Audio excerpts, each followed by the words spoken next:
ખેડા મહેમદાબાદ ખાતે બે તાલુકાને જોડતો મેશ્વો નદી પરનો કોઝવે ધરાશય થયો છે। ખેડા અને મહેમદાબાદ તાલુકાને જોડતો કોઝવે ધરાશય થયો છે।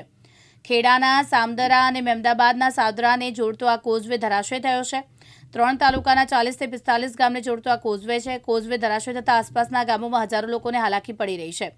દિવસ રાત બેરોકટોક ભારે ડમ્પરો પસાર થતાં આ કોઝવે તૂટ્યાનો આક્ષેપ કરવામાં આવ્યો છે। ધોળકાથી લઈ કટલાલ સુધી જોડતા માર્ગ પરનો આ કોઝવે હતો જે ધરાશય થયો છે। મારું નામ યોગેશભાઈ રાવજીભાઈ પટેલ। આ ભવનપુરા લાટ છે તે તાબે સાદરા અને સમાદરા આવે। સમાદરા ખેડા તાલુકામાં આવે છે, સાદરા મહેમદાવાદ તાલુકામાં આવે છે। આ રજૂઆત ઘણા વખતથી ચાલે છે અને ઉપર રેતી ખનન થવાથી હેવી ટ્રકો આવી જવાથી આ પુલનું તોડફોડ થઈ છે।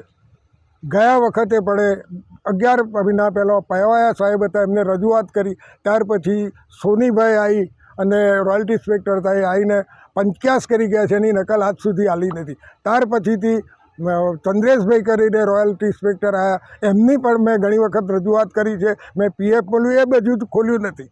પરમ દિવસ બી મેસેજ મોકલ્યો, કોઈ પ્રત્યુત્તર નથી। આ લોકો ઇન્સ્પેક્ટરો સોની સાહેબ પવાયા સાહેબને ખો આપે, આ ચંદ્રેશભાઈ કંઈક ઉપરવાળાને કહીને આપે, અમારે કોની જોડે જવું? અર્જુનસિંહને રજૂઆત કર્યાથી અર્જુનસિંહથી એટલો સંદેશો મળ્યો છે કે આ રોડ માટે 5 કરોડ રૂપિયા મંજૂર થયા છે, એવી આજે સવારે એમણે વાત કરી। બરાબર છે, એમની ભલામણ હોય કે જે હોય એમ। કેટલા વર્ષો જૂનો પુલ છે આ જૂનો લગભગ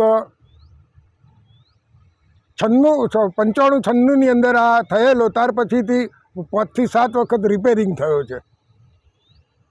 કઈ નદી પસાર થઈ? આ મેશ્વો નદી પસાર થઈ ગઈ છે અને આગળ વાત્રક નદી અહીંથી નજીક જ મળે છે। રોજ કેટલા લોકો અવર જવર કરતા?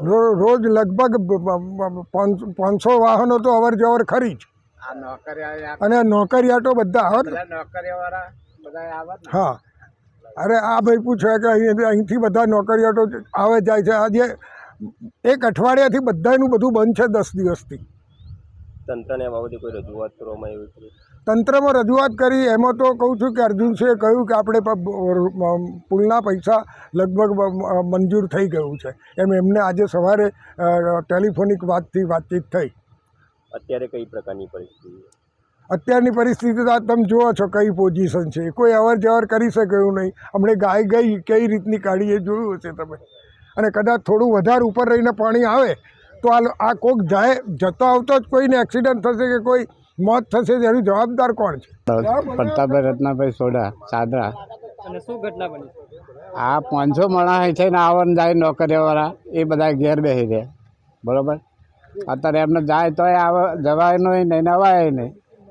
આ પરિસ્થિતિ બાઇક લઈને નીકળે જ નહીં ને। આ તૂટી ગયેલા પરમ દિવસ, આ વધારે પાણી આવ્યું તાને તૂટી છે। આ તો કોઈ પડ્યો નહીં ને મરી જાય ને છે। હા, પાણી ઓછું તો તાળે ખબર પડે ને। ગામ સમાદરા, વિશાલભાઈ ગોપાલભાઈ રબારી। આ મેશ્વો નદી પર જે બ્રિજ છે એ બહુ નાનો હોવાથી આજુબાજુના ગામડાવાળાને આવર જવાની બહુ તકલીફ પડે છે।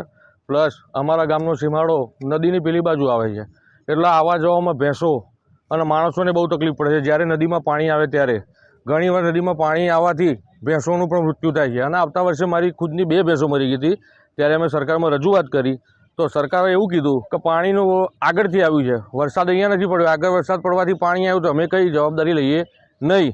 એટલે ઘણું લાખો રૂપિયાનું અમારે નુકસાન થાય છે। અને આ બ્રિજનું આગળથી કોઈ કામકાજ જણાવતા જ નથી કે શું પોઝિશન છે, થશે નહીં થાય। રજૂઆત કરીને પણ અમે ઘણીવાર રજૂઆત કરી અને અહીંયા આગળ મોટા મોટા સાધનો જાય છે, રેતીના ડમ્પરો। અને અહીંયાથી તો ઠીક છે, પણ ગામમાં જે રસ્તાની હાલત થઈ છે એ પણ ખરાબ છે। અને આ 2 તાલુકા જોડતો છે। જિગ્નેશ સોડા, દિવ્યાંગ ન્યૂઝ, મહેમદાબાદ, ખેડા।